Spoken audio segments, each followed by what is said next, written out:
يا شهيدا علمنا معنى العزة والإباء نراه نجما ساطعا يتراءى। আবু কুদামা রাহিমাহুল্লাহ আমাদের সালাফদের মধ্য হতে তিনি একজন বড় মুজাহিদ ছিলেন। জিহাদের ময়দানে তার জীবনের অধিকাংশ সময় অতিবাহিত হয়েছে। বিশেষ করে রোমানদের বিরুদ্ধে তিনি অনেক যুদ্ধ করেছেন। আবু কুদামা রাহিমাহুল্লাহ একবার মসজিদে নববীতে বসে তার আরব বন্ধুদের সাথে গল্প করছিলেন। তখন তার বন্ধুরা বলল, আবু কুদামা, তুমি তো সারাটা জীবন জিহাদের ময়দানে কাটিয়েছ, জীবনে অনেক জিহাদ করেছ। আজকে তুমি আমাদের জিহাদের ময়দানের এমন একটি ঘটনা শোনাও যে ঘটনাটি তোমাকে সবচাইতে বেশি আশ্চর্যান্বিত করেছে। আবু কুদামা রাহিমাহুল্লাহ বললেন, আচ্ছা শোনো, আমরা একবার রোমানদের বিরুদ্ধে জিহাদ করার জন্য ফোরাত নদীর তীরে অবস্থিত দিকা নামক শহরের উপর দিয়ে যাচ্ছিলাম। পথিমধ্যে আমি একটি উট কেনার জন্য এক জায়গায় যাত্রা বিরতি করলাম। আমাদের অবস্থানের খবর শুনে একজন মহিলা আসলো। সে আমার সাথে দেখা করলো এবং বলল, আমার স্বামী জিহাদের ময়দানে শহীদ হয়েছেন, আমার কয়েকজন ছেলেও জিহাদের ময়দানে শহীদ হয়েছে, আমার কয়েকজন ভাই ছিল, তারাও জিহাদের ময়দানে শহীদ হয়ে গেছেন। এখন শুধুমাত্র আমার একটি ছেলে আছে আর ছোট্ট একটি মেয়ে আছে। আমার ছেলেটির বয়স 15 বছর। সে হাফেজে কোরআন, হাদিসের ব্যাপারে ভালো জ্ঞান রাখে, দক্ষ অশ্বারোহী, দেখতেও খুব সুশ্রী। আমার খুব ইচ্ছা ছেলেটিকে জিহাদে পাঠাবো, কিন্তু সে একটি কাজে শহরের বাইরে গেছে, এখনো পর্যন্ত ফিরে আসেনি। অপেক্ষায় আছি, সে আসলে আপনার সাথে জিহাদে পাঠিয়ে দিতাম। আর এখন আপনাকে দেয়ার মতো আমার ঘরে কিছুই নেই।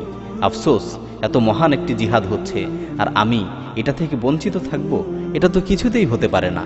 তখন তিনি ধুলোয় মাখা কয়েকটি মাথার চুল দিয়ে বললেন, এই চুলগুলোকে ঘোড়ার লাগাম হিসাবে ব্যবহার করবেন, যাতে এই বরকতময় জিহাদে অংশগ্রহণ করা থেকে আমি কিছুতেই বঞ্চিত না হই।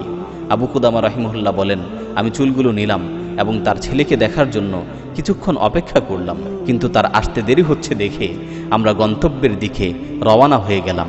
অনেক পথ অতিক্রম করার পর দেখতে পেলাম পিছন দিক থেকে একজন অশ্বারোহী ধুলো উড়িয়ে ঊর্ধ্বশ্বাসে ছুটে আসছে। কাছে আসার পর সেই অশ্বারোহী যুবক আমাকে চাচা বলে ডাক দিল এবং পরিচয় দিয়ে বলল, আমি ওই মহিলার সন্তান যিনি আপনাকে জিহাদের জন্য চুল দান করেছেন। আমি আপনার সাথে জিহাদে অংশগ্রহণ করতে চলে এসেছি। আবু কুদামা রাহিমাহুল্লাহ বলেন, আমি লক্ষ্য করলাম যে ছেলেটি একেবারেই ছোট, 14-15 বছর বয়স হবে মাত্র, আর জিহাদ তো তার উপর আবশ্যকও নয়।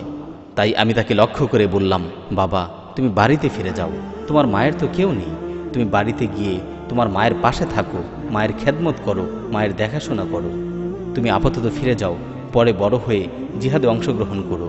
ছেলেটি বলল, চাচা, আমার মা আমাকে শেষ বিদায় দিয়েছেন, তিনি আমাকে আপনার সাথে জিহাদে যেতে বলেছেন, আর আমি ভালো ঘোড়সাওয়ার ও দক্ষ তীরন্দাজ।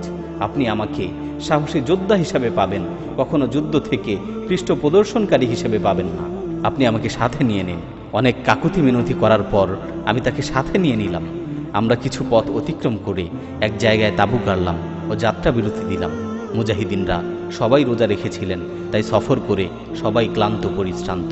বিকালবেলা খাবার রান্না করতে হবে। ছেলেটি বলল, চাচা, আপনারা সবাই রোজা রেখেছেন, আপনারা তো ক্লান্ত, তাই দেন, রান্না বান্নার কাজটা আমিই করি। সে জোর করে বলল, তাই রান্নার দায়িত্বটা তাকেই দেয়া হলো। মুজাহিদিনরা ঘুমিয়ে পড়লেন। রান্না করে এক পর্যায়ে সেও ঘুমিয়ে পড়ল।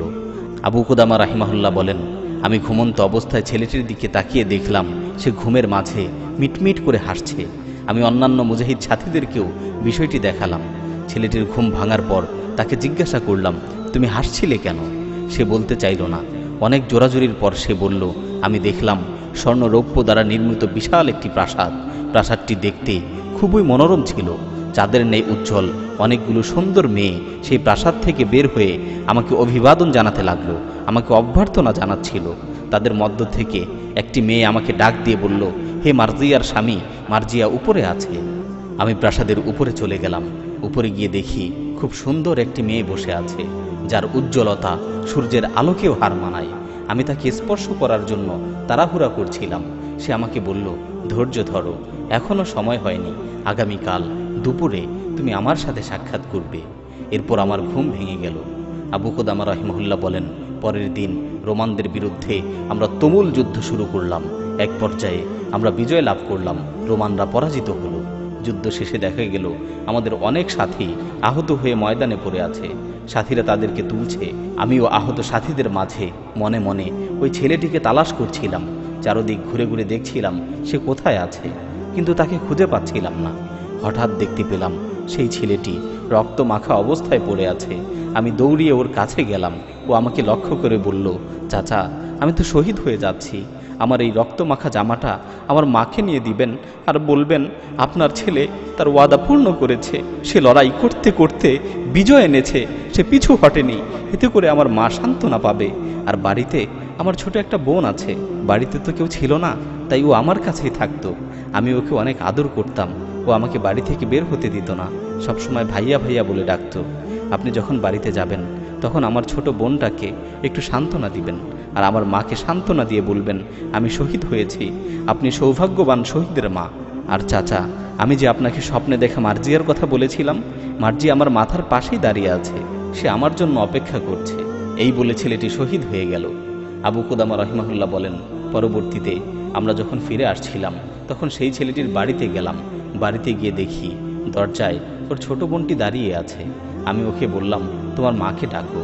ছেলেটির মা আসলো এবং আমাকে বলল, আপনি কি আমাকে সান্ত্বনা দিতে এসেছেন না সুসংবাদ দিতে এসেছেন? আমি জিজ্ঞাসা করলাম, সান্ত্বনা কোনটা আর সুসংবাদ কোনটা?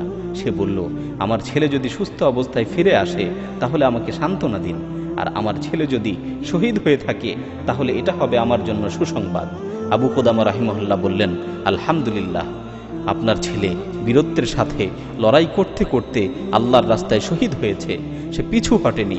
তখন ওই মহিলা বললেন, সমস্ত প্রশংসা ওই সত্তার যিনি আমার এই ছেলেকে পরকালে নাজাতের ওসিলা বানালেন।